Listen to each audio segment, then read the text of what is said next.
Қайырлы күн баршаңызға. Бүгін мен сіздерге қарапайым үй жағдайында табада электропеште пісетін нанның рецебімен бөлсемін. Жұп-жұмсақ ерекше дәмді болып шығады. Духовкадағы наннан жалықсаңыз, міндетті түрде осы таба нанды пешке жасап көріңіз. Менің каналымда қарапайым қолжетімді заттармен жасалатын көптеген рецептер бар. Каналыма тіркеліп алуды ұмытпаңыз. Бұл нанды жасау үшін ең алдымен таза ыдысқа 300 грамм жылы суды құйып, оның үстіне 1 ас қасық қант салып, үстіне 1 ас қасық дрожь салып, ерігенше араластырамыз. Дрожь еріген соң үстіне жарты шай қасық тұз салып, араластырып, шетінен ұнды аз-аздан салып, лопатканың көмегімен араластырып аламыз. Нанның толық рецебі видеоның астында описание бөлімінде толық жазылған. Нан жұмсақ болу үшін ұнды тек видеода көрсетілген рецепт бойынша ғана саламыз. Яғни артық ұн салмай тек қана 400 грамм ұн саламыз. Қолмен илеу қажет емес.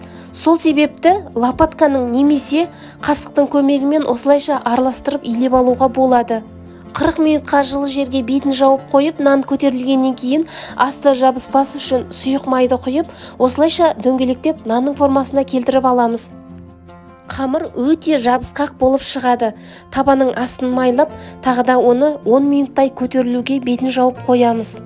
Пештің астын ең аз отқа қойып, бір жақ бетін 20-25 минуттай пісіріп аламыз. 20 минуттан кейін нанның астын піскен-піспегенін қасықтың көмегімен көріп шығамыз. Нанның асты қызарған, яғни пісті. Енді осы нанымызды аударып аламыз. Нанның екінші жақ бетінде дәл осылай 20-24 минуттай отта ұстаймыз. Табаның қақпағы парланып кетсе, арасында шүперекпен сүртіп, құрғатып отырамыз. Нанның екінші бетін 20-25 минуттай пісіріп аламыз. Сырты қытырлақ, іші жұмсақ, өте дәмді болып шықты. Міндетті түрде жасап көріңіз.